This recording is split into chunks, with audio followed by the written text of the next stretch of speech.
So I guess for introduction purposes, I'm Leo Lopoz, De La Salle High School. We'll just kind of go around. Monty, go ahead and introduce yourself. Monty McDermott, AD, St. John Bosco High School in Bellflower, part of the Trinity League. Michael? Michael Pilawski, St. Francis High School, Mountain View, WCL. Eric?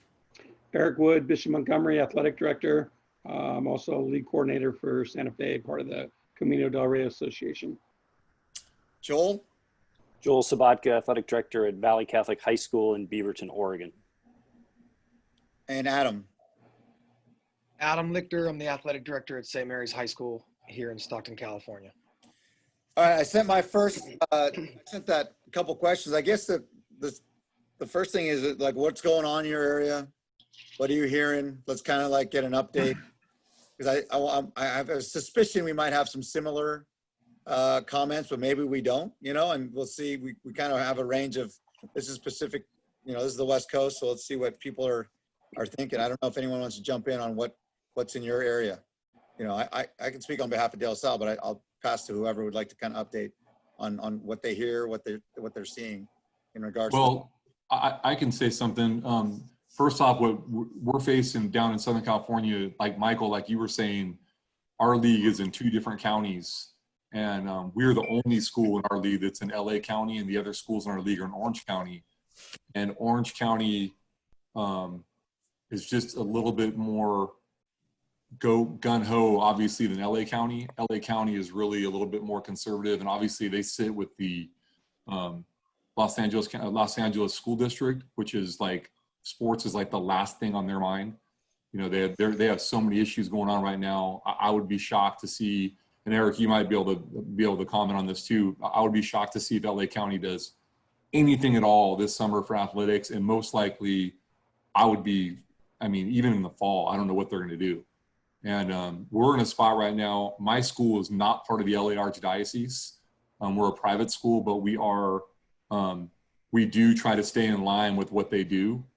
And our partners in the Trinity League, Servite, Mater Dei, Santa Margarita, J. Sarah, Orange Lutheran, those schools, they're more ready to go and start practicing this summer, where my school's behind that.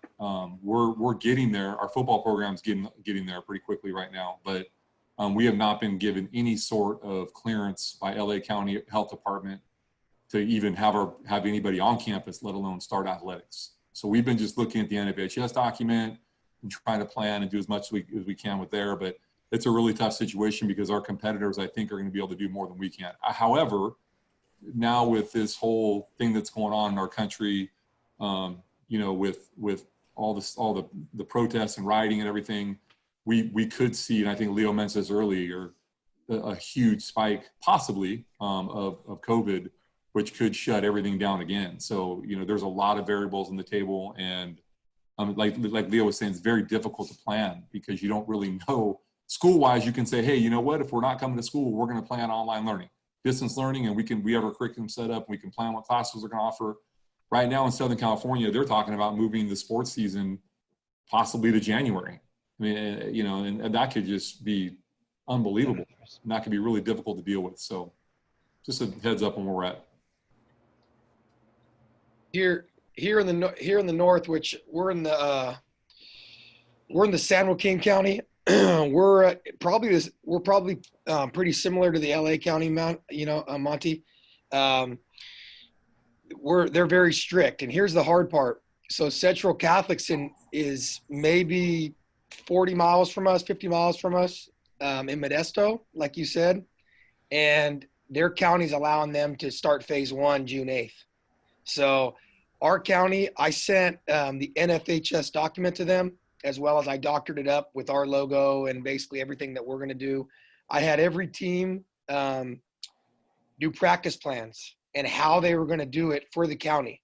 So I had every single coach show me or send me a practice plan for phase 1, phase 2, and phase 3, thinking that that's going to help. Will it help? I don't know. Our county's pretty there. I just got word from our president yesterday that the county supervisor said I wouldn't plan on that 8th or the 14th of June, even thinking about phase 1. Even though Stanislaus, tell your AD not to worry about that. That's another county. So, it's disheartening in some respects because we have our competitors that are not very far from us doing it. But obviously we're a diocesan school, so they approved it, but they passed the buck. So they said, hey, great job. Thanks. That's awesome. But the county has to approve it.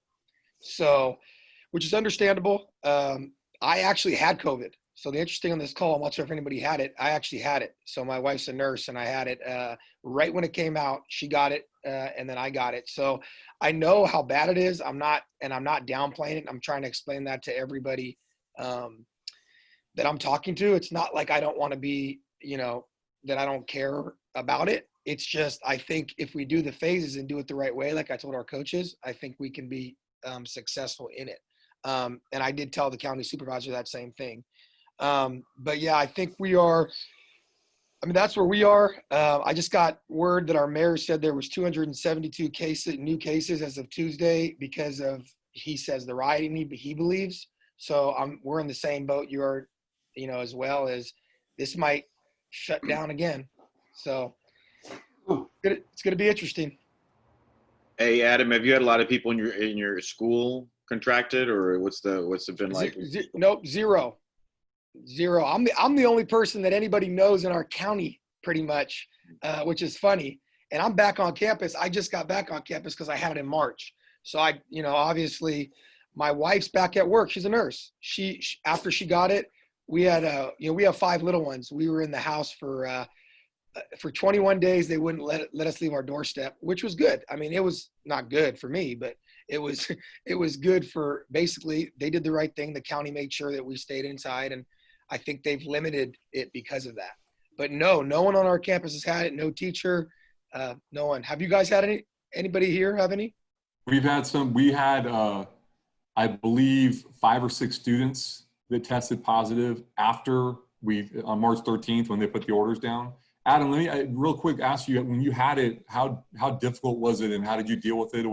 How were your symptoms and all that stuff? And what made my wife got it first. And, I took care of her. She didn't go to the hospital, or she works at the hospital, but she didn't get admitted because, we're fairly young. She has really good, she works out and she's fit. So, but it hit her pretty hard the first 5 days. So she had a fever, 103 fever, first 3 days. I got the second wave as far as, I took care of her. All 5 of my kids did not get it. They must've been asymptomatic. I have a 13-year-old down to a 5-year-old. And not one of them showed any symptoms, which is very interesting because they were in the house with us. So, and they on top of us still, we tried to stay away from them, but you can't when mom and dad, and my parents, and her parents, they're older, they're in their 70s. They weren't going to take the kids, after being exposed to us. So, the kids were with us for 21 days and never got anything, and I'm not downplaying it at all. But the kids didn't get it. I'm just telling my story, which is the kids didn't get it. I got a lighter version as far as I felt like the worst. I got a slight fever for a few days. Really, my muscles hurt, kind of like the flu symptoms that way. And I think the worst was I couldn't taste or smell anything for 6 days. That was I like to eat, so I couldn't taste anything. So Wow. that was, I think, not the worst symptom probably in some respects because the chills, but it was tough for me for that. Well, thank God you're back. Yeah. No wonder you have so much energy. You've been pent up for 2.5 months. You're 100% right. Hey, Joel, what do you got going in Oregon? With the public sector, Catholic, your schools? Yeah, well, I put in the chat what our association released on May 20th, and it pretty much mirrors the NFHS guidelines. But, the big thing, we've had a couple meetings since then with our executive director. They've hosted some Zoom calls for ADs and principals and that. And their big thing was these are just guidelines and recommendations. These aren't, rules that are going to be enforced necessarily by the OSAA. So, they really put it back on the schools and what your school and your school district is comfortable with. And our campus is pretty unique, probably in anything in Oregon. We have about 385 kids in our high school, but we have preschool through high school right on the same campus, like across the street is the elementary school and preschool. We're run by the Sisters of St. Mary of Oregon. So the convent's about, 50 yards, from our high school campus. And that's, 50 to 75 very high risk, older sisters. We also have a full scale nursing home on the corner of our campus, and we have retired priest housing as well. So the retired archbishop has a house that's like literally 20 yards from our football field. So I kind of, when this first started and talking about summer, I was under the approach that, look, we're going to be very hands off on whatever our campus is comfortable with. I have a meeting with our president and principal at 11:30 today just to start discussing this. But Oregon started a phased approach. So our counties started reopening. I guess it's been about 21 days since the first counties reopened. And that was like 31 counties across Oregon. The two biggest counties, which are Portland and in that area, are Multnomah County, which is like downtown Portland, and Washington County, which is where we are, is like Portland, Beaverton. We just reopened, started phase one on Monday, June 1st. Multnomah County won't even start phase one until like, I think June 12th or somewhere in there. So that's probably, I think someone said that's over 70 schools just in those two counties alone. So our league is 3 counties as well. Our league actually encompasses 3 schools on the Oregon coast. So they've started their reopening, they've started their phased approach. And the one rule that the governor did put in is that no school facilities can be used until school is officially out, till your last contracted day. So basically, I think a lot of schools next Monday, they would be able to start workouts on campus. We would technically be able to as well. I don't feel like we're ready to do that. If we wait, it's 21 days in each phase. So I talked to our executive director yesterday and I said, if I waited till June 22nd, which would be the start of phase 2, could I enter into phase 2 rather than phase 1?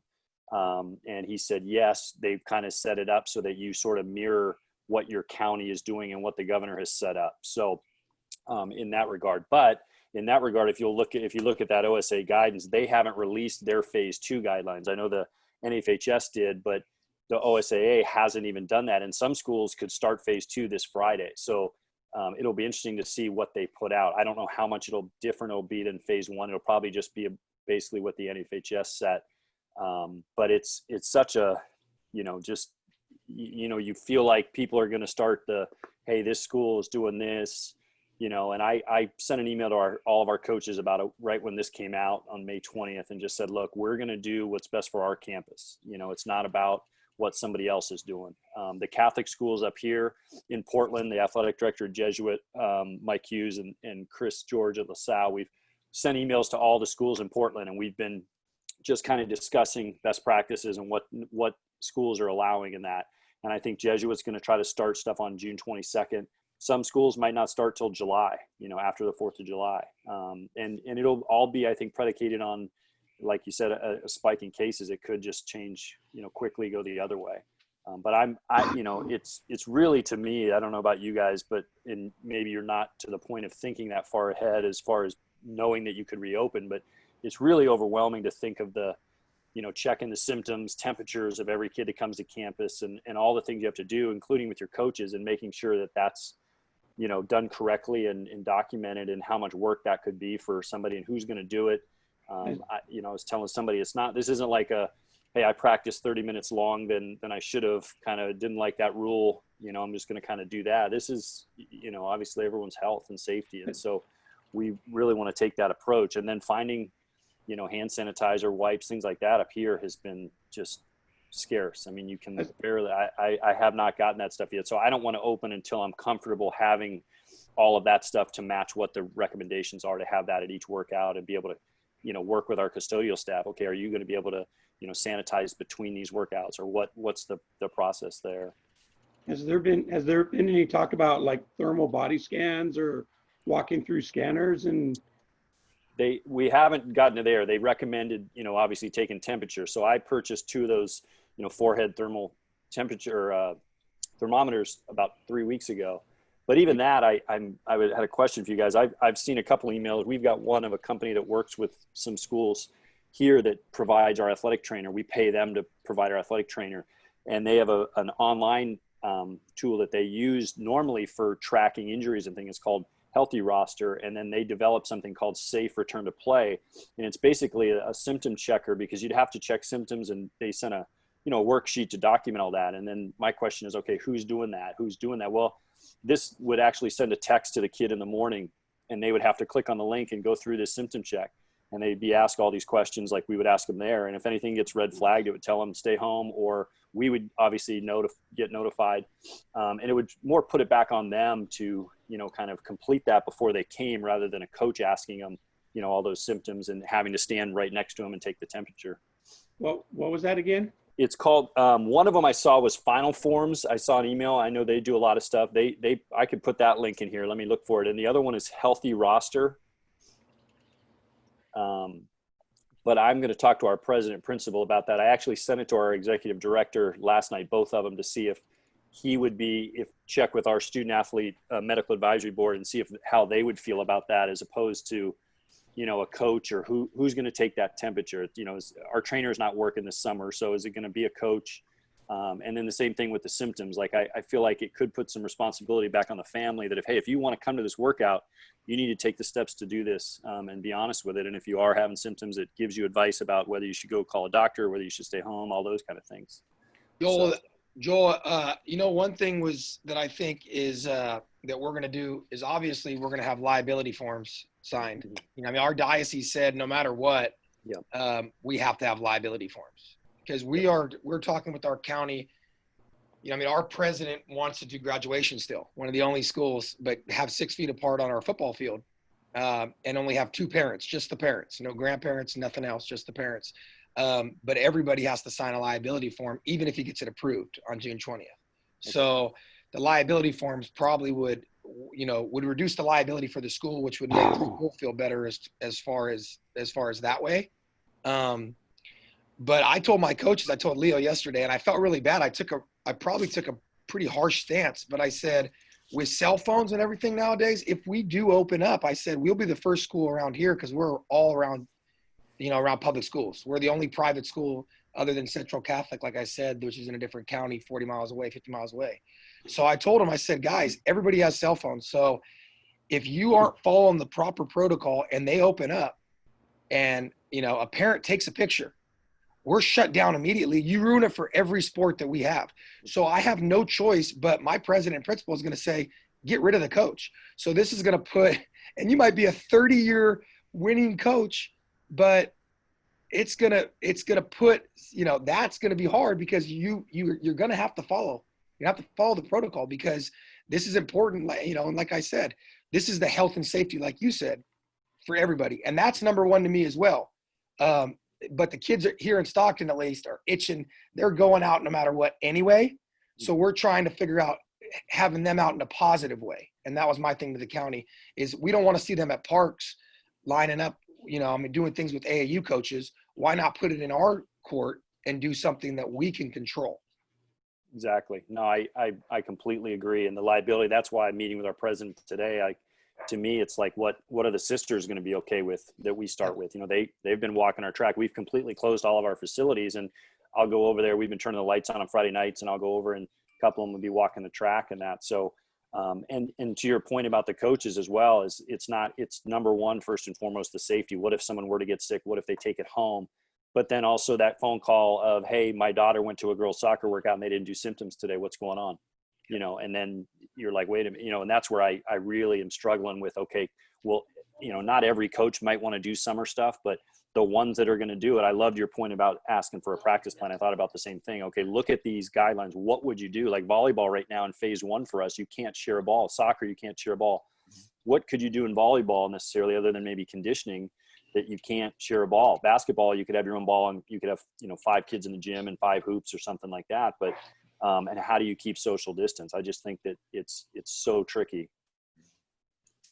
Yeah. So I have a question for you guys real quick. Do you, when you talk about starting your camps, and do you guys have the geographic space to be able to hold them? And then how is that going to, if you're offering summer school with distance learning, and what about also whether it's mandatory or voluntary?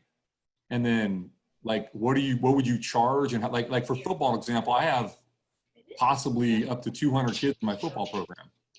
You know, like I'm struggling with, okay, well, we're going to have possibly groups of 10 working out, and, you know, well, that's 20 groups if the freshmen are coming in, and where do they all go? And if they're doing that, what about my other sports? And those are the things I'm struggling with, you know. And So then let me answer that. 'Cause let me give you my deal. So I haven't said anything, which is probably weird for all you guys to hear that, but here's my thing.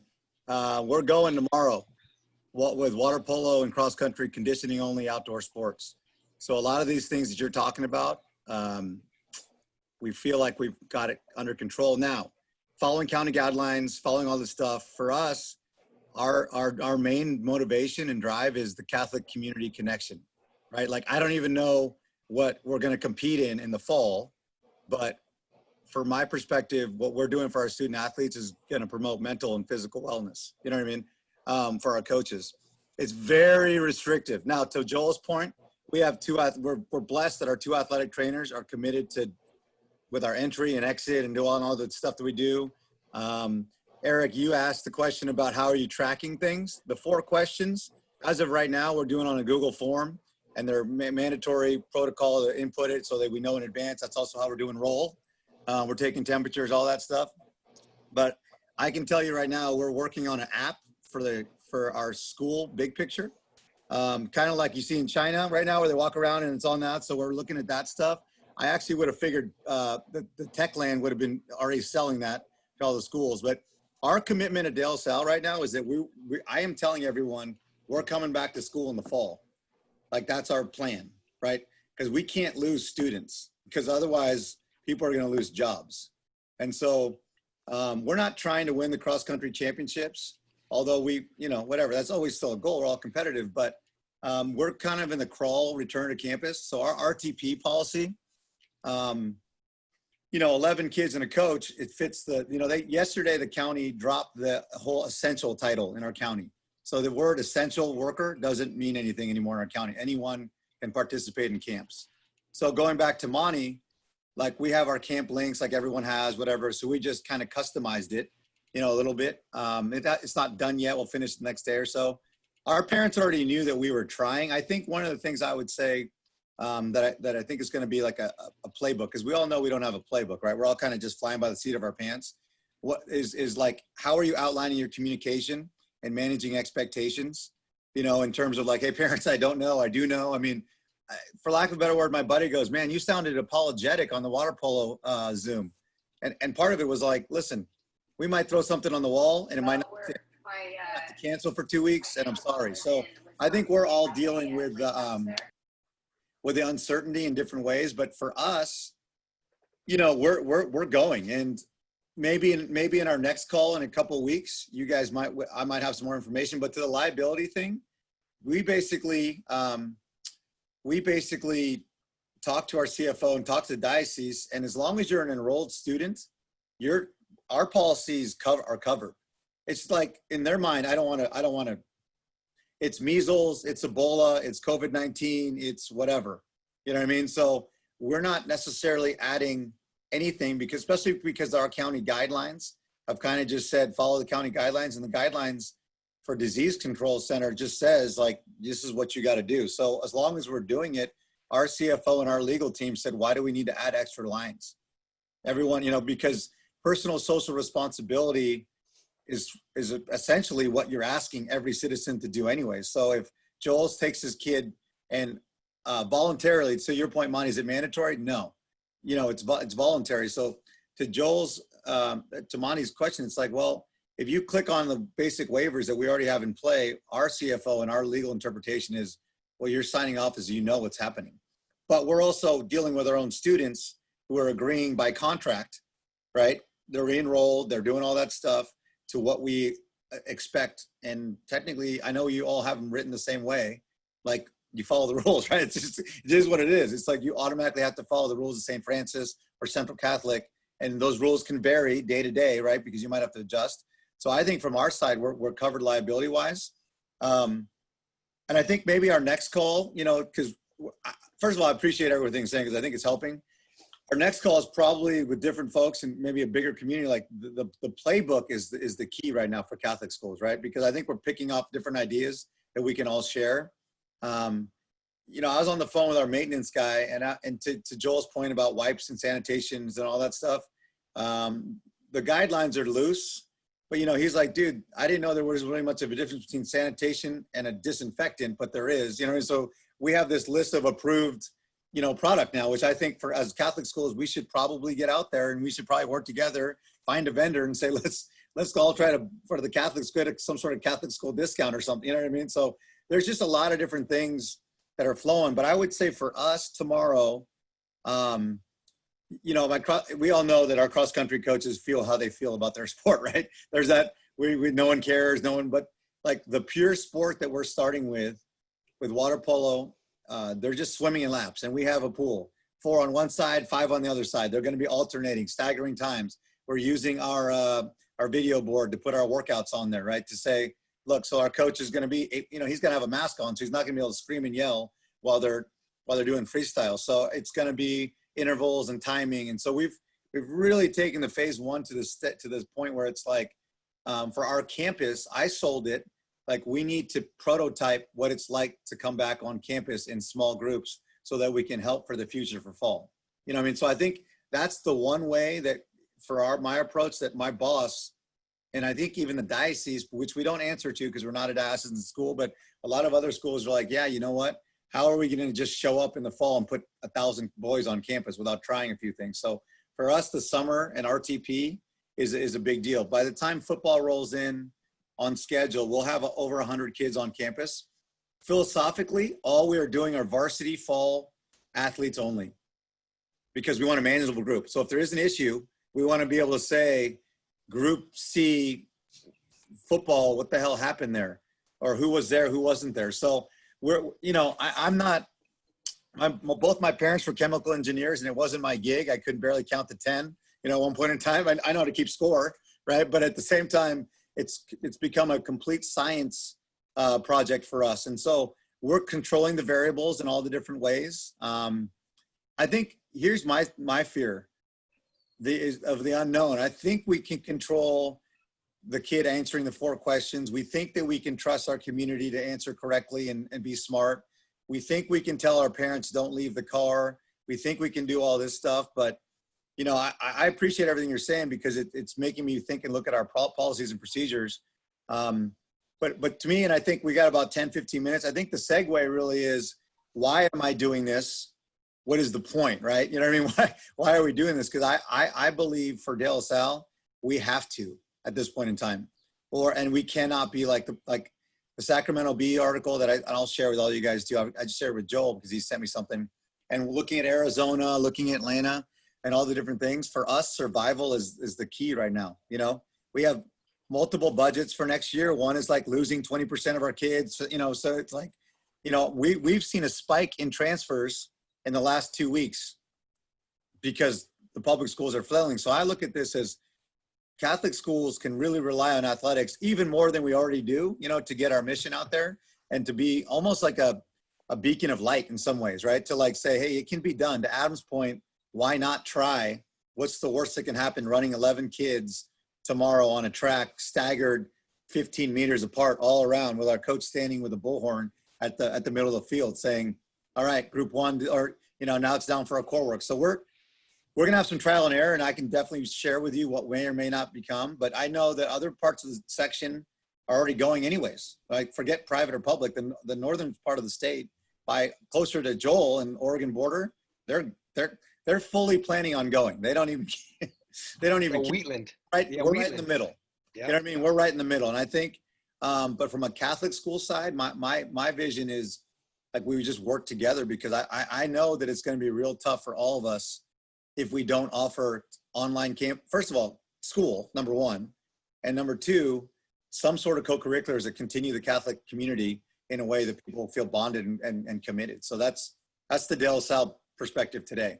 We could be totally wrong in 2 weeks, you know, but I just want to let you know where we sit. Let me jump in on that a little bit. I just, so we're St. Francis in the Bay Area, and our county, similar, really restrictive. I would just say, to Leo's point, you know, I think opening up stuff for this summer to me has nothing to do with getting ready to play a season as much as it does to just connecting with kids, right? And that's what I've tried to tell my coaches. We're not preparing for a football season or a cross country season. These kids need touch points. They need to get back on campus. They need to get with each other. They need to get with their coaches.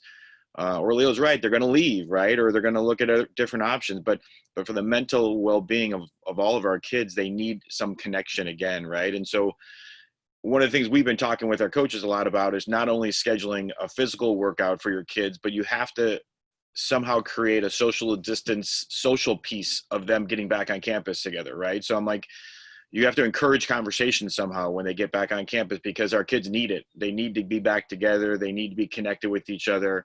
And so to me, like I said, it's not preparing for a season as much as it is just getting our kids back with each other and getting our kids back with coaches and remembering why they love our places and stuff like that. I think the other point I would make too is that, the last couple of weeks we did a bunch of like kids come on campus to pick up their belongings, senior drive-through days, right? And so it gave me a really good opportunity to get together with a bunch of faculty members on campus, that I hadn't seen in a while. A lot of conversations were happening while we were standing on street corners just waiting for kids to drive through. And it really drove home the point for me of how the spectrum of people are on this topic, right? How all over the place people are. You have your people that are like, let's go, nothing's going on, and we just going to go back to normal, to the people that don't want to do anything, that don't want to leave their house, or that have relatives that have had it or they've had it. And it kind of just hit me in the face of like just that spectrum of where people are in this, and us being sensitive to that and respectful as leaders to, hey, our coaches are in a lot of different places on this. Our kids and our families are going to be in a lot of different places on this. And this is going to be some tough waters to navigate because, like I said, there's those people that are just like, hey, let's go. There's nothing wrong. Let's go back to normal, to the other people that are like, we're not leaving our house right now, right? And I think we got to be respectful of those families and be respectful of those coaches. But there's a whole spectrum out there right now of where people are. By the way, Pilawski, we're still playing football week 2, buddy. Well, we're playing Central Catholic, so I'm a little worried about how much they're doing and we're not doing. Exactly. Hey, I have a cross country coach, which is funny you say that. I have 6 coaches in the fall that are gung ho and they want to start. But my cross country coach she's a little bit older and she has pre-existing conditions, and she was a little worried. I could tell just looking at her in the Zoom call that she was like, oh my God, I could tell. So I called her out and said, hey, how do you feel? And she said, well, and I told her, your job's safe no matter what. Even if we're doing workouts, if you don't feel comfortable, an assistant coach, and cross country is an easier sport because she can drive in a van and they can run, on 5 or 10 people and they can be 6 feet apart running, but she still didn't feel comfortable. And I understand that. And you have to have compassion, especially as a Catholic school, but any human being, have compassion for all the people that are scared, because there's a lot that are scared. I mean, my parents won't leave the house. They haven't left the house in, 4 months. So there is people like that, or there are people like that. So, yeah, I agree with that point, Michael. I think before we go, because we went for mindful of time, and I know Monty's got a league meeting. I've taken some notes, and I think we got a kind of a good group here. I invited I tried to get females, honestly, and I apologize for not getting I understand coming from an all boys school. Sometimes everyone's like, you don't know about the other gender. It's like, yes, I do. I have 2 daughters and a wife, but I just couldn't get someone on short notice. But I think for the sake of timing, let's kind of use ourselves as like a working group, and we can kind of like just keep moving it forward, and we'll start to invite more as we go. Because I think as I look at it, one of the things I'm seeing is it's like the Catholic school playbook for RTP. You know what I mean? Because it's not going to be the same, honestly, as Ignacio Valley right across the fence from me. They're not. I don't know if you guys have this, but we have a task force on our campus for return to play, or excuse me, return to school, and I'm on it obviously because athletics is a big deal. But I just spent about a week and a half on signage. You know what I mean? And I wish someone would have just given me all their signage and all their locations. So I have everything from locker room exit 1 to this and to that. And that we just probably going to drop 10 to 20 grand on phase 1 basic. You know what I mean? Probably buying a new laminator and a poster machine because ours broke, right? So it's like, well, so I think if we can kind of, us 6 or 7 and add a few from a different around the country, I think if we can kind of keep this going, we can help each other. Plus, these recordings will obviously be shared with other Catholic schools. So if they can't make the calls, we can just kind of keep going. I think that's one thing. I wanted to finish with two things. It's 8:40, but one is some potential topics for Catholic National Athletic Association that you might have. I'll throw out there, and two, finish with maybe like here's what I learned here, during this time period we can do better, or how I've gotten better and what I'll do differently as an athletic director, an athletic administrator on our campus. So flipping the switch, like topics. So I throw this out there to you. I think our athletic trainers should probably get together and talk about like best practices during COVID-19, what they're doing. We kind of scrape the surface a little bit in terms of temperatures and this and that. I'm sure our athletic trainers, and they've met before at retreats that we've had in LA. I think it'd be really great for us to hear, our athletic administrators, principals, presidents, to hear what they're thinking. Because to Joel's point, they're not even contracted, right? So we're probably going to be asking 10 times more of our athletic trainers than we ever have, I would imagine. So I'd love to hear that. The other one is I put in there coaches. Like I think other schools obviously across the country, maybe we should be having the coaches lead discussion. Like what are they thinking? What are they doing? What's the mentality? How are they managing, like telling their JV coach, you're not doing anything for 3 months during football. You don't have a priority, so maybe like a coaches sort of roundtable discussion too. We can get some different people involved, boys and girls sports, of course. And then I think the last but not least, maybe I think that's it. Any other topics that you think we'd be able to offer to the CNAA members, that you'd like to see out there? It doesn't have to be us, but just in general, things that we can help our schools. And because that's what people are asking for, right? A lot of us, like Adam and myself, are on our own island. Monty and Michael are lucky to be in an all-Catholic league, but again, you're still on your own island because the CCS kind of, and the Trinity League is stuck in the middle of like people that don't want to help you. So it's like, let's see what things we can do to help each other. So are there any topics that you suggest that we could use or start to look at as a community? I think enrollment is something, and how it relates to athletics of kids, because there's two sides of that coin, right? Like if you have public schools around you that aren't doing jack, and those families, maybe they can afford a private school, they may be interested in saying, hey, I'm out of here. I don't like the public school, even what they're doing academically. Some of these public school districts are absolutely awful with their distance learning.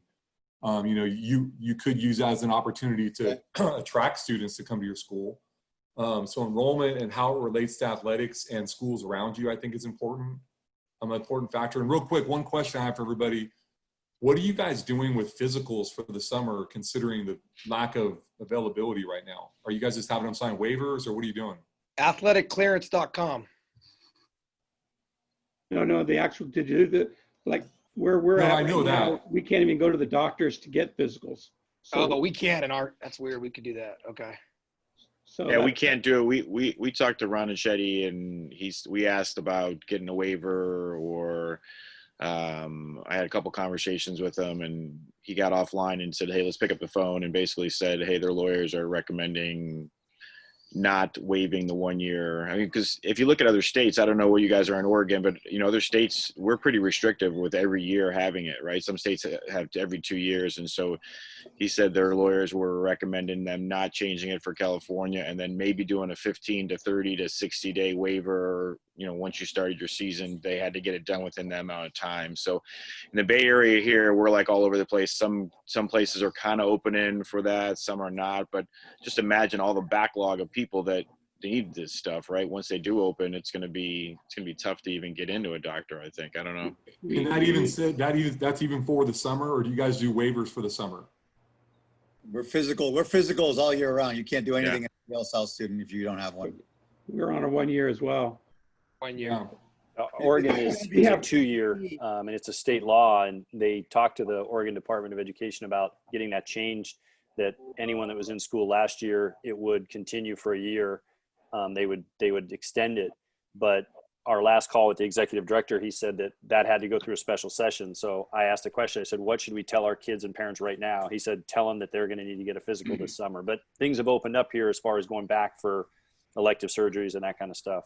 We have a company down the street from our school, and so once a year they'll do a day scheduled for physicals for all of our athletes. And so when I reached out to my trainer to talk to them, I said, maybe they can do appointments instead of doing the one day, where every family just signs up for appointments. So I'm just waiting to find out if that's something that they're going to be able to do. In the past, we used to have doctors that would actually come on campus and do our one-day physical. We did too, but they won't do it right now because of social distancing.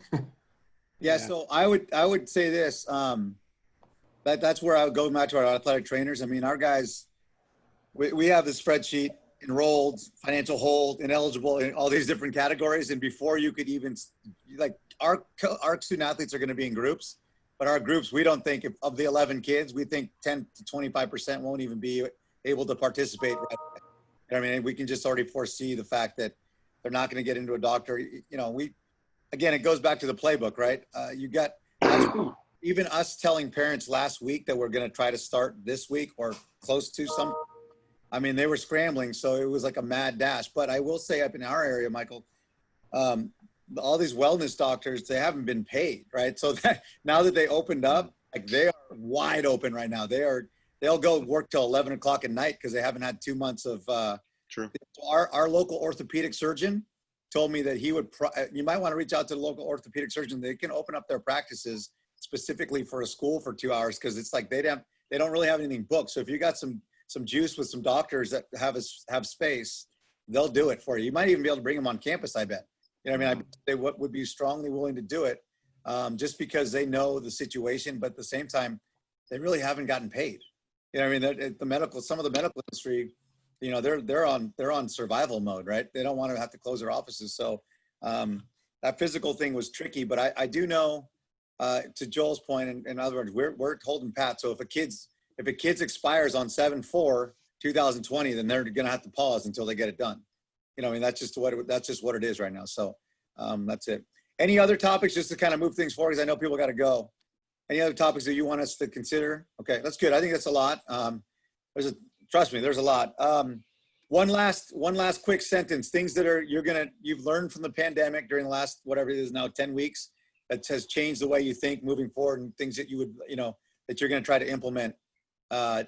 Things that you maybe never even thought about prior to mid-March. I guess I could start, and I'll tell you, I think you guys would all agree, our communication process with our coaches on a regular basis and in different formats, especially dealing with on-campus, off-campus, teacher, this schedule in season. I know for sure the Zoom meeting process or Google Meet or Google Hangout, whatever you want to do, we will definitely increase our meeting, if not only for 15 minutes a week. We're going to have, I've already kind of outlined our calendar, and we're having between seasonal, all department, athletic trainer stuff. I have a new calendar of Zoom meetings, knowing that even just having standing times, whether we meet or not, is going to be huge for us, because now I don't have to hear that I never knew or I can't meet you. And I understand, we all know the way schedules go with different coaches. So for me, the digital age has probably advanced our communication tenfold. You know what I mean? So that's the one takeaway I have from on a positive. Our athletic department is communicating better than it ever has. So, and really, one, out of necessity, but two, out of like convenience. We can do at any point in time and people can work there. So for us, standing Zoom meetings, our school, believe it or not, looked at it. I think it's like $11,000 we've committed to the Zoom. We're looking, we haven't done it yet. The Zoom industry business package, which allows the breakout room. So I bet you our parent meetings will never be on campus ever again moving forward. Just because now I don't have to worry about facilities, parking lots, a general meeting. I can go talk for 60 seconds and still go back to the basketball game. You know what I mean? And then they can do a breakout session. And so I think that's where we're at. So that's the one takeaway. De La Salle High School has now advanced our communication process just because we now know where people are at. You know what I mean? We know what they can do. So that's my takeaway for what we've learned in the pandemic. Anybody else? Yeah, I was just going Go around ahead. the horn here, just doing the Brady Bunch thing. The one thing that I would say right now, I think, this is going to cause even more of a public-private split due to private schools being able to operate a lot differently when it comes to athletics versus a lot of public schools. At least in Southern California, that's going to be the case. There's been a lot of districts down in Orange County even that have already said there was nothing on our campus this summer at all until we come back to school in August or September. So, you know, when they see private schools running summer camps, I can see even more of a potential split. I mean, at least, you know, down here. Okay. I'll jump in. I just shared a document with you guys on there. We did a lot of professional development over this time. I just kind of jumped into that when we went on lockdown. And so we started creating books and podcasts and making documents that we just shared with our coaches, just really trying to do a lot of professional development. But the other thing is just sharing. I don't know about you guys, but, you know, it's just amazing not having the time for coaches to kind of share with each other across programs what they do and how they do it, or what are influences they've had. And so we've tried to create some of those opportunities for people just to kind of, you know, have those conversations, right? In the old days, when I first started, I felt like we were all on campus and we all talked to each other, and I talked to the baseball coach and I talked to the cross country coach. And now you got so many off campus people, you don't have those opportunities as much. And so trying to create opportunities for more conversation amongst each other and sharing, hey, I read this article, or I read this book, or this is a big influence on me. So we just put that document together kind of over quarantine here and just shared that out with our coaches. I like that. That'd be actually, thanks, dude. I just took a look. That's awesome. It is awesome. Anyone else got any last second shots to go before we tune out here, and we'll connect obviously down the line? I would just say, I think we touched on it earlier too, but just I've really started to realize, and I've coached my entire career as well. I took the year off from coaching basketball this year. I'm going back, but the connection between kids and kids through athletics, and the connection between kids and coaches to kids, I think just is so huge and so important. And I just can't understate that yes, we're all competitive and we want to do well, and the kids want to train and do better, but that social connection, I think, is just so invaluable. I've been hearing a lot about that. I've reached out. All my coaches are meeting with the kids, doing a lot of Zoom meetings and Google Forms, and it's been pretty cool. I did my first Zoom meeting with all my coaches, and that went well. And I really like this whole. I think you're right, Leo. That Zoom is it's going to be amazing for communication with all of our coaches, but it's also going to be good for our athletes and parents. Oh yeah, it's going to streamline the way. I mean, our coaches, and I think that's good, Mike. I appreciate your coaches thing, because our coaches, you know, they got a text from, you guys know me well enough. I'm like, I can't sleep, so I'm texting in the morning, and I told my coaches it's not okay not to think about the next phase. Like, tell me how you're going to practice. You know, I think that's what the new normal is my term. They always say, stop talking about the new normal, and go, well, because me and you both know we all, including ourselves, it was like, hey, I really want it to be the same. It's like, it will never be the same. Like, you can't sit in a team room and break down inbounds plays for 5 hours. You know, it's just not going to happen. You're going to have to send out, you're going to have to be technologically savvy. You're going to have to be on schedule. You're going to have to make sure kids see things. I mean, so I think, and I'm putting these down there, I'm putting down another topic. We probably should, under the coaches, like, well, what does coaching look like at a Catholic school in the next wave, right? The next era. You know, I'm actually kind of fearful that we all believe, like, team dinners and group gatherings in the Catholic community. I mean, I don't know what is that going to look like next year? You know what I mean? How are you going to do mass and hug? You know what I mean? And just give each other a sign of peace. I mean, it's just kind of like and I think we're in that crawl stage where somehow we all, as athletic administrators, we got to help each other out to say, okay, how are you helping these coaches change and adapt? You know what I mean? And there's going to be a lot of different plays. So I think it's going to be, to your point, that's going to be crazy. What's going to happen in the next 3 months? I mean, I know how hard it is just to, I'm already having a headache about tomorrow thinking about kids just swimming laps and they're already separated. And it seems like we've gone right back to basics, you know, and going to basics is complicated. I think one of the positives, and this is my last because I got to run to an admin meeting, but I think one of the positive things is all of us coming together as far as Catholic administrators. You know, we have that CNAA, and that's, you know, I mean, that's great, but that's one time a year, and then we kind of lose touch. And, you know, I mean, you talk to the ones that are, you know, I mean, localized, you know, a lot more.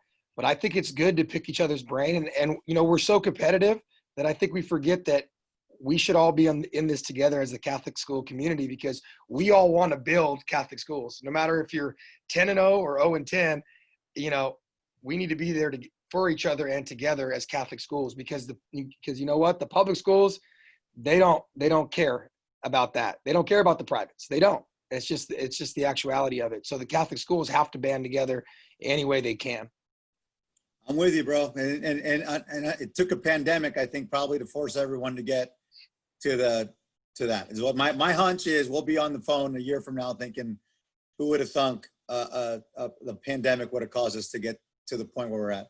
I know, like I'm looking at the camera on the screen. It's like, I know everyone has the same situation and they're going to different spots. So it's 9 o'clock. We don't want to push too far, but I want to thank everybody. Hopefully this was productive. I'll reach back out and I think we can expand and get a different panel where we don't even have to talk as much and just listen. And so we'll put this out there. I'll forward you the recording too. You know, you can take a look at it, the raw version, but I think, like I said, I appreciate you and I appreciate everybody sharing because it's going to be an interesting 6 months, right? I mean, in California alone, we know it's going to be crazy, but in general, I think the nation's going to dictate what we do, vice versa. So let's keep in touch and, keep the faith and just try to help each other keep our communities the way we want to in the Catholic sense. All right. Great. Thanks, guys. Thanks, Leo. everybody. Thanks for putting Appreciate together, it, guys. Leo. Thank you. Take care. Thank you. Peace. Thanks.